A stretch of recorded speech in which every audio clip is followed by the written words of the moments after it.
Award हर साल जो है उसमें कई नॉमिनेशंस होते हैं और इस साल भी हैं और कोशिश ये रहती है कि जो अच्छा काम है वो लोगों के सामने लाया जाए, बस यही कोशिश होती है। जैसे कहते हैं ना कि जब बिलोते हैं दूध को फिर से मक्खन ऊपर ले आते हैं हिला हिला करके, वो मक्खन उसका जो है वो उसे निकालने की कोशिश है। देखिए, जब किसी साल काम बहुत अच्छा हो जाता है तो अवार्ड सिलेक्शन में थोड़ी बहुत डिफ़िकल्टीज होती है, मगर यहाँ जो हमारी जूरी का सिस्टम है उसमें एक ये बात है कि हर अवार्ड के ऊपर सब ओपन डिस्कशन होता है और सब सुलझे हुए लोग हैं, फिल्म से काम करने वाले और म्यूज़िक से काम करने वाले लोग हैं, तो अच्छी तैयारी के साथ आते हैं, सब सुन के आते हैं और एक हेल्दी डिबेट होती है हर अवार्ड्स पे कि क्यों मिलना चाहिए इसको।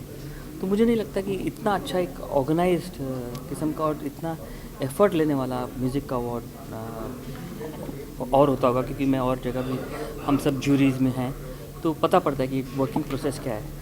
तो रेडियो मिर्ची का जो प्रोसेस ऑफ वर्क है वो भी आर्टिस्टों का डिसाइड किया हुआ है कि इस तौर से होगा, तो बहुत ही जेन्युइन और बहुत ही अच्छा अवार्ड है ये। बिल्कुल एक अच्छी बात यह है कि एक सब इतने सीनियर्स डायरेक्टर्स हैं, the composers and the singers, और एक सबका अपना अपना एक नज़रिया है गाने को सेलेक्ट करने का, चाहे उसके लिरिक्स हों, चाहे अरेंजमेंट्स हों, इंस्ट्रूमेंटेशंस हों, हर चीज़ को मद्देनज़र रखते हुए। इसी ये बड़ा कलरफुल सभा थी और बहुत रंग बिरंगे लोग थे यहाँ पर। उसमें कुछ प्रोड्यूसर डायरेक्टर भी थे मेरे जैसे, रमेश सिप्पी साहब जैसे, सूरज बरजात्या सब जैसे, उसमें लिरिक्स राइटर भी हैं, प्रसून जोशी, जावेद साहब, आपने देखा सबको। तो आई थिंक ये एक राइट कम्बिनेशन सेटअप था कि तीन लोग जो हैं हर फैकल्टी से हैं, प्रोड्यूसर भी हैं, डायरेक्टर भी हैं और सब फिल्म से जुड़े हैं, फिल्म के संगीत से जुड़े हैं। जी हाँ, अभी देखिए ये तो आधा वक्त गुजरा है, अभी लंच ख़त्म हुआ है। लंच से पहले हमने पहला राउंड तो कर लिया है और शॉर्ट लिस्ट किया हुआ है। अब जो है अगला स्टेप अब लिया जाएगा और उसके अलावा जो एक आउटस्टैंडिंग कंट्रीब्यूशन जिसका है और इस तरह का जो अवार्ड है वो हमने, और 1953 में बेहतरीन म्यूज़िक किसकी थी, म्यूज़िक ऑफ द डिकेड, तो वो सब हमने कर लिया है।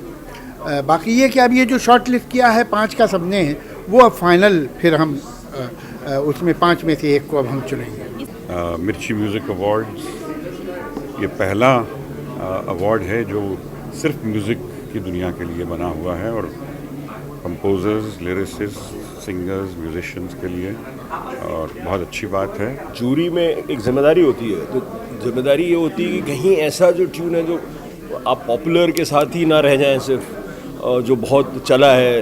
हो सकता है कोई एक ट्यून की कोई एक अनोनिमस सा एक म्यूज़िक डायरेक्टर किसी ने गाया है, छोटी फिल्म है लेकिन बहुत खूबसूरत है, वो कहीं ध्यान से ना रह जाए, वो बहुत ज़रूरी है। जूरी में जिम्मेदारी है।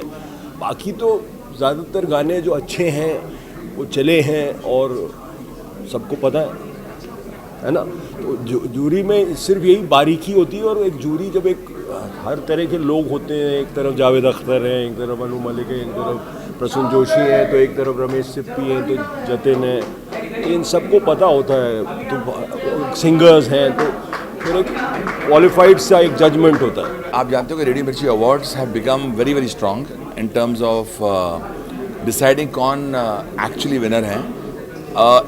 एक्लेक्टिक मिक्स है ऑफ जावेद अख्तर साहब, सुधीर जी, इरशाद कामिल, सूरज बरजाटिया, सुभाष घाई, रमेश सिप्पी। एक तरफ यू हैव अलका जी, कविता, साधना, एक तरफ Shailendra Singh is there, you have Adesh, Raju Singh, Lalit ji, Prasoon Joshi, मैं। तो मिल मिलाकर ये एक ट्रेमेंडस डिस्कशन होता है कि किसको अवार्ड दिया जाए और क्यों। One thing very good about it, this is nothing personal. जिसने अच्छा गाया या जिसने अच्छा कंपोज किया, फीमेल मेल या best album of the year, क्यों, पॉपुलैरिटी की बात भी होती है। बट एक मैंने चीज़ नोटिस की अमंगस्ट आवर जूरी मेंबर्स, हम लफ्ज़ों पर भी ध्यान देते हैं। We are trying to encourage, radio Mirchi awards trying to encourage some great words, great tunes, melodies back. बहुत अच्छी अच्छी मेलोडीज मैंने सुनी इस बार।